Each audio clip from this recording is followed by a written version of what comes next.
Good morning. Today the plan is making bread. I'm actually going to make just a single batch, so this is pretty easy. We're going to start with 2.5 cups of flour, 1 package of yeast, or if you get the loose yeast, it's 2¼ teaspoons. And you put those two ingredients in a bowl by themselves.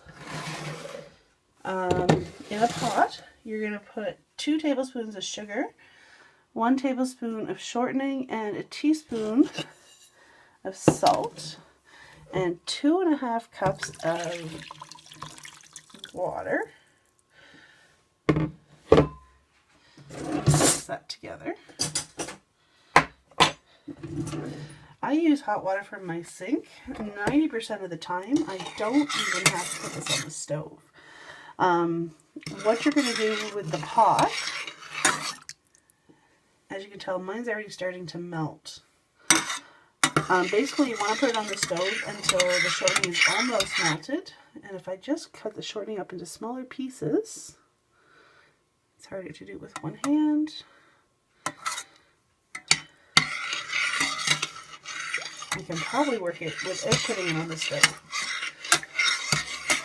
Mostly because I know my hot water, when it is hot, reaches 140 degrees because that is what my technician told me. Because prior to that, it was only 115 and he upped it because it was not supposed to be that low. Okay. It's already almost melted. I'm just stirring it to make sure that the sugar and the salt gets added, that it gets dissolved. Then what you're going to do is pour it in to the other mixture.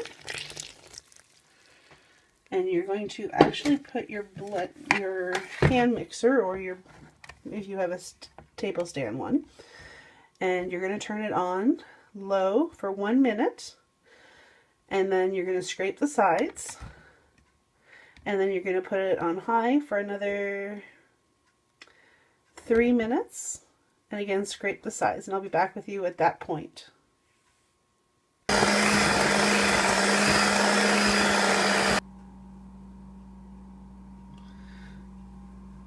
Okay, so I'm just going to scrape it again.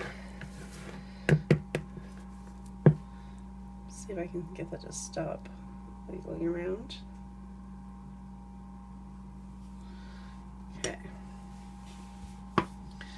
Now we're going to add another 2.5 cups of flour to the mix.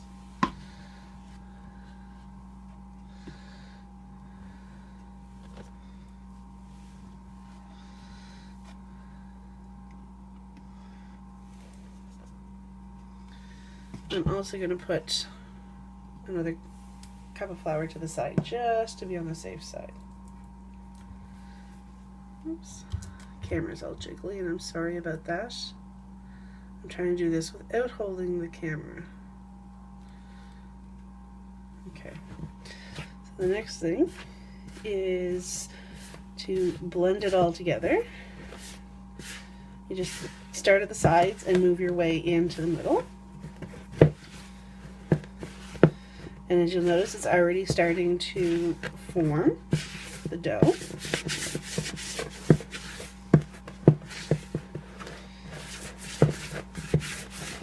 You can do this right on the counter if you like, but I like to start it in a bowl because it is quite liquidy at the beginning. And seeing as I'm still just kind of putting it together, I'm not kneading it quite yet. It can wait. Get rid of this part. Oops. I have to be honest, I've only started making bread probably less than 10 years ago at least. And the reason I started was I needed bread and I didn't want to go to the store, and I thought I have all the ingredients, so why not try my hand at it. My aunt had given me this recipe. I do love it. It's great for buns and cinnamon rolls and pizza dough and all kinds of things. I do have another recipe for pizza dough, however. Get some of this stuff off my hands, add a little flour. And I've made rainbow bread. It's basically the same as this, except for you add food coloring. I might show a picture if I can find one at some point. When I had my ex and his 2 kids living with me, the boys had loved the rainbow bread. They thought it was the coolest thing to bring to school in their lunch. So yeah, now we're just going to knead the dough. You'll notice that in the bowl, there's nothing left. So right now we're just going to knead the dough for about 5 to 8 minutes. Basically until it has the elasticy feel. As you can tell, it's already having that effect, because if I push it, it's coming back. And I just want to continue that. Put the flour underneath it. So yeah, sometimes I even do less kneading. It just depends on your dough in itself and how you find it works. You don't want to over knead it, because then it's just not going to rise right. Which can be a real pain and a disappointment. I am going to state that if you are making dough, bread dough that is, and it doesn't rise, it's not a really good idea to put it in your garbage can if you have humid weather or it's hot outside, because it will still rise. It just takes longer. Your bread will be thicker in quantity, but if you throw it out, it does, like I said, it does still rise, and you will have one heck of a mess. Worst comes to worst, if it doesn't rise, take it out, make cinnamon rolls with it. It'd be perfect. You just roll it out, add some butter, some cinnamon sugar, roll it up, cut it into pieces, and put it on a tray. I've done that too. I've also made garlic sticks. I take it, I roll it like a piece off, roll it like a snake, spread some garlic butter on it. Great for pasta nights or pizza nights. So there's all kinds of things you can do. You don't have to throw it out. I mean, that's just a waste of food, and honestly, in today's society and economic decline, throwing food out when you don't have to is ludicrous. Okay. I am actually going to stop kneading this. Still pretty good though. Alright. My next step is in the lovely bowl that I cleaned. I'm just going to take some more shortening. If you have a spray pan, it works too. But again, I don't. I use what I have on hand. And I'm just greasing the bowl.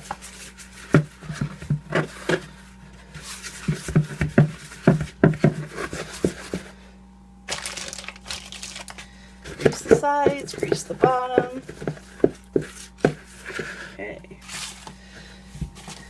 Take your dough, sit down, give it a nice little twirl. Turn it the other way, and then I usually use a wet dishcloth. I put it over top and I let it set for an hour and a half to let it rise for the initial. And when it rises for an hour and a half, I'll show you what it looks like.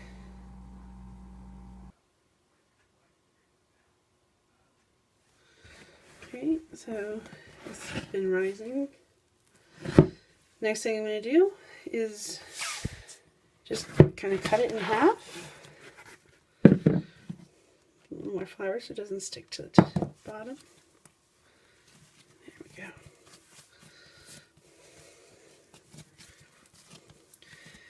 Just form small balls.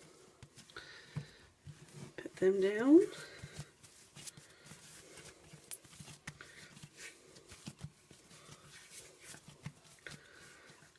My daughter wants buns, so I'm making buns instead of bread. And then you just, again, cover those up for another 10 minutes. And when the 10 minutes pass, I'll show you what I'm doing next.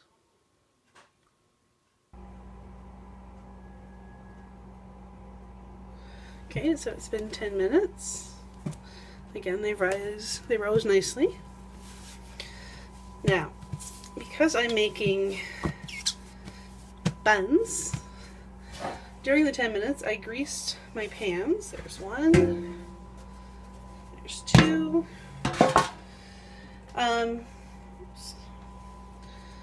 Each ball is going to of dough is going to give me 12 rolls. So the easiest way to do that, if I can get myself a knife,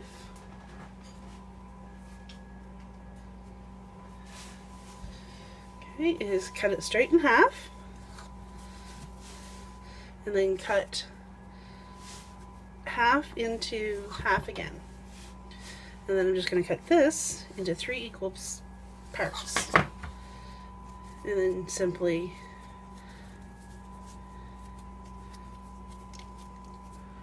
form the ball. And then you put it right in your pan. And again, do the next one.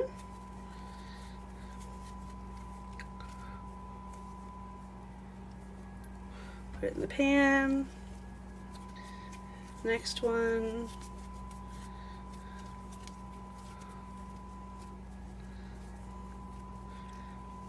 This might have a little more, but that's alright. Put it with this. 1, 2, 3.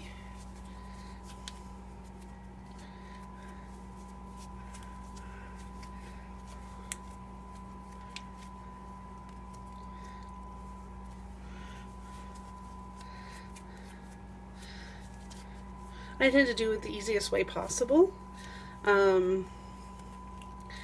When I started out, I would literally take the ball and just take a piece off like this, and then roll that. See? But as I've gotten to do this more often, I find if I do it this way, my balls are pretty much uniformed almost in size, which is great. Sometimes they're a little bigger than I would like, but who's going to say no to a big bun? So we're going to cut this again, 3s, and then this one into 3.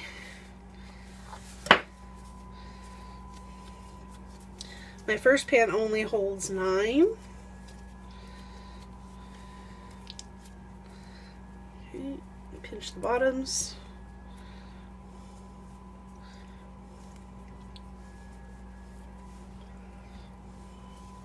Show you my pan here in a second.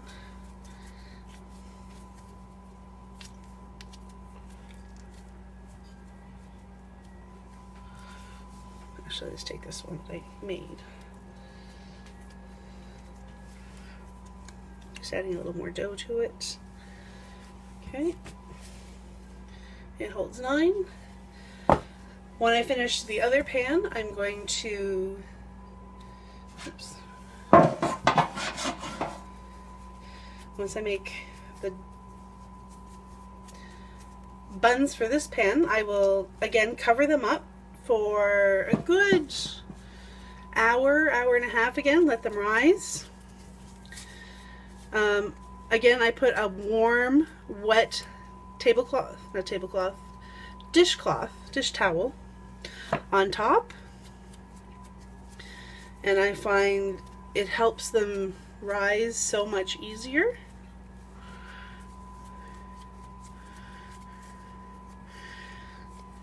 I've actually figured out that my 2 pans will actually do a small,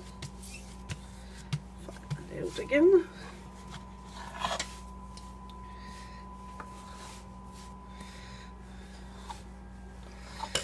Will pretty much hold my 2 dozen buns.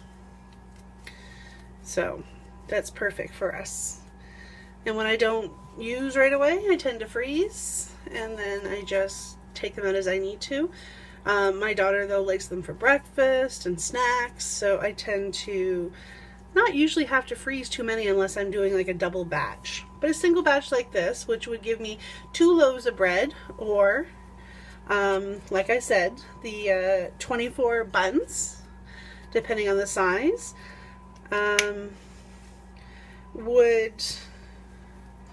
so yeah, I think I lost my train of thought there.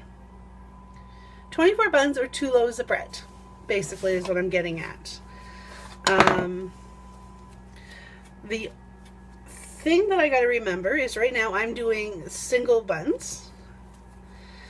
I've done split tops, and I've done those in muffin tins, and that's basically when I take, say, a normal thing like this, I cut it in half, roll 1 ball, like so, do the same thing with the other,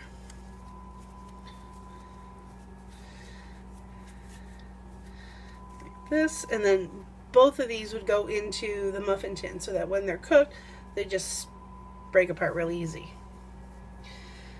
For now, however, I'm just doing it this way. So, again, just when you have your buns or your bread formed into the pans that you want them in, just simply cover them up with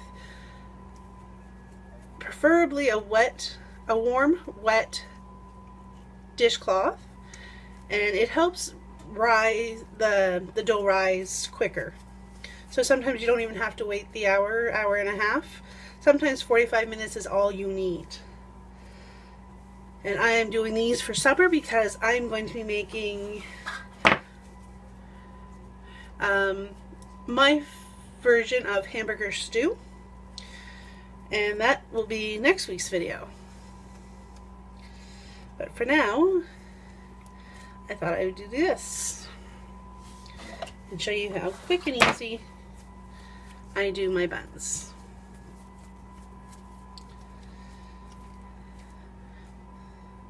So once they're all done and they're risen again, you're going to put them in the oven for approximately 15 minutes at 350 degrees. I'll show you what they look like. Basically, when you take them out, you tap them like on the bottom. If it sounds hollow, then you're pretty much cooked.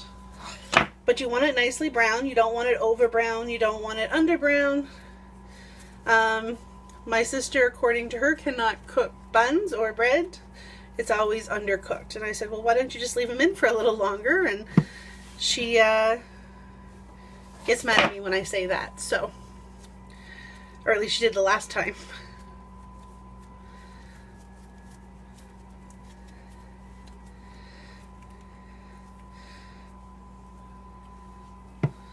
So I will get back to you once I have these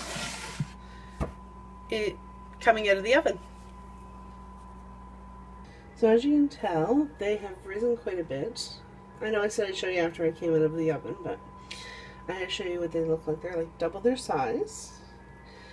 The oven is currently heating at 350, and I am going to put these in just the way they are and let them cook for a good 12 to 15 minutes, at which point I'll start checking on them. So after roughly 15 minutes, this is what my buns look like. Nicely brown. Not so brown. So I'm going to flip these around. I'm going to check on the smaller pan to see if they're cooked or not. Big ones in again for a little bit longer.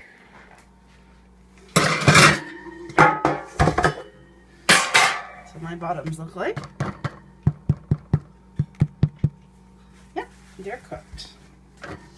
So we're going to flip those around. I'm going to put the phone down for a second.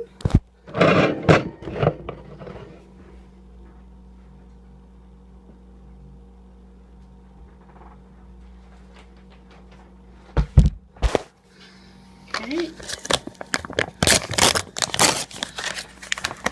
Now to keep my buns soft, I take a little bit of grease, shortening, whatever, and then I just rub the tops. Oops, my finger's in the way. Let's get the big old thing out of the way.